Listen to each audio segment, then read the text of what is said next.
Ever notice how one explosive remark on a high-profile television show can ricochet through the media, lighting up social platforms and triggering passionate responses from fans and critics alike? That's precisely what happened when Bill Maher, well known for his blunt and unapologetic style, tackled some of the most contentious issues of the day. In one swift series of comments, he took on everything from the shifting definition of woke to whether certain far-left tactics could be doing conservatives a favor, particularly Donald Trump ahead of 2024. This wasn't a casual aside, buried in a monologue. It was Maher's full-throated argument that the left could be inadvertently fueling the very political machine they claim to oppose. To fully appreciate the magnitude of his stance, it's helpful to understand how woke became such a loaded term in the first place. Originally, it signified heightened awareness of social injustices, especially those impacting Black communities, a rallying cry to stand up for systemic change. Over the years, however, Maher argues that a segment of the far left repurposed woke into a rigid badge of moral superiority, one that swiftly condemns dissenters as either ignorant or bigoted. His critics counter that by using the term in the negative, he's essentially adopting conservative rhetoric, offering right-leaning pundits fresh ammunition to discredit progressive causes.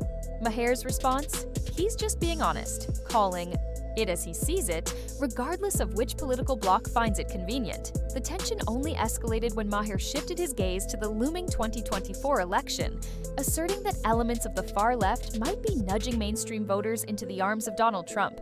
He doesn't claim that's intentional, but he believes the cancel culture approach and an uncompromising stance on certain social issues can drive away centrists who might otherwise vote Democrat. This line of thinking infuriated some progressives who see it as an oversimplification that detracts from legitimate concerns about systemic inequality. To them, woke isn't a weapon but a crucial worldview that identifies and confronts long-standing injustices. Yet Maher insists that no matter how well-intentioned this activism might be, alienating people in the middle only benefits the more extreme forces in the political arena. He went on to critique both Donald Trump and President Biden, often in the same breath, which further complicated how audiences received his points. For the left, Maher's blistering disdain for Trump aligns perfectly with their own view. He's repeatedly called Trump a threat to democracy, someone he believes would go to extreme lengths to retain or regain power.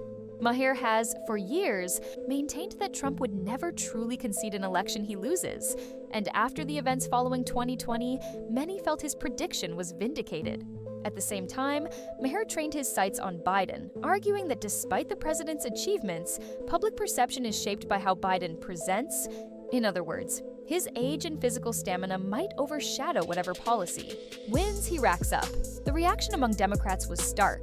Some agreed that Biden's age is fair game for debate, while others condemned Maher for potentially undermining the party's chances. Maher, for his part, argues that real credibility means being willing to call out flaws in one's own camp.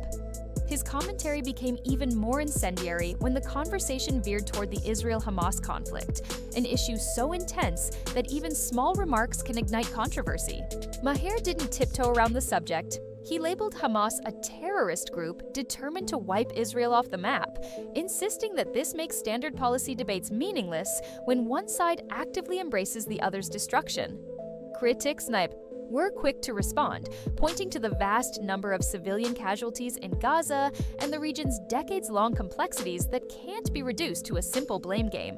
Maher acknowledges these civilian losses as tragic, but remains unyielding in his view that Hamas triggered the recent wave of violence. This absolutist approach enraged many progressives who see it as dismissive of the larger humanitarian crisis and historical injustices. But Maher refuses to budge, holding that you can't discuss peace or coexistence if the group in question has a charter that endorses genocide. His scrutiny didn't stop there. He turned to media institutions, calling out PBS and NPR for what he perceives as an entrenched left-wing bias, and questioning why taxpayers should fund outlets that don't engage the entire political spectrum. Some see this as a hypocritical stance for someone on the left, but Maher counters that critical thinking means evaluating everyone, not just ideological opponents. After all, in today's polarized climate, media biases can be found on both ends of the spectrum. He even went so far as to imply that if these networks can't survive without government assistance, maybe they need to rethink their content to appeal to a broader viewership. This line of attack naturally riled defenders of public broadcasting, who argue their services are vital for culturally diverse, non-commercial programs.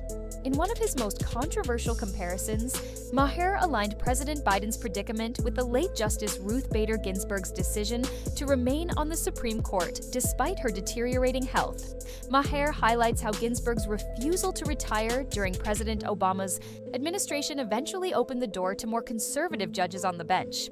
In his eyes, Biden, whose age and vigor are constant talking points, risks a similar scenario if he insists on staying in power despite waning public confidence.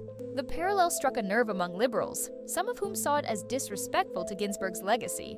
Maher pushed back, saying it's not about tarnishing RBG's memory, but about acknowledging how pivotal timing can be when personal capacities wane. Toward the end of his critique, Maher turned to the broader far-left meltdown, noting that extreme progressives often dismiss different viewpoints as ignorant or hateful. This tendency, he says, can backfire spectacularly, pushing away those who might have been allies if they felt included in the conversation. Maher believes that intellectual incest is a real threat. When you only talk to people who agree with you, ideas become warped, and you lose the ability to engage with the broader population. Moderates, independents, and even some left-leaning supporters might recoil from such an insular stance. On social media, some labeled Maher a closet conservative or a sellout to right-wing narratives. Others praised him for daring to challenge the orthodoxy in a way most liberal commentators won't. So, where does all this leave us? Bill Maher's detractors say he's fueling dangerous narratives and giving talking points to those who seek to roll back social progress. His defenders argue he's a much-needed dose of honesty in a landscape where people often talk in bubbles, afraid to offend their own side. Whichever camp you fall into, it's clear he's touched a raw nerve, laying bare the fractures in contemporary politics and media. In a moment of relentless polarization, his call to take a critical look at our biases and our language might be more important than many realize, even if it's delivered in a style that feels abrasive or contentious. Ultimately, whether you view him as a voice of reason or an iconoclast out for shock value, Maher's full-throated commentary compels us to question how we talk about identity, war, politics, and media. And maybe that's the takeaway. In an era of reflexive outrage and rigid tribal loyalties, a little unfiltered debate, however jarring, might be exactly what we need to illuminate just how deeply these divisions run. After all, it's easy to disregard someone who only calls out your opponents. But when that same person turns the microscope on your own side, that's when the real conversation begins, and real reflection can start.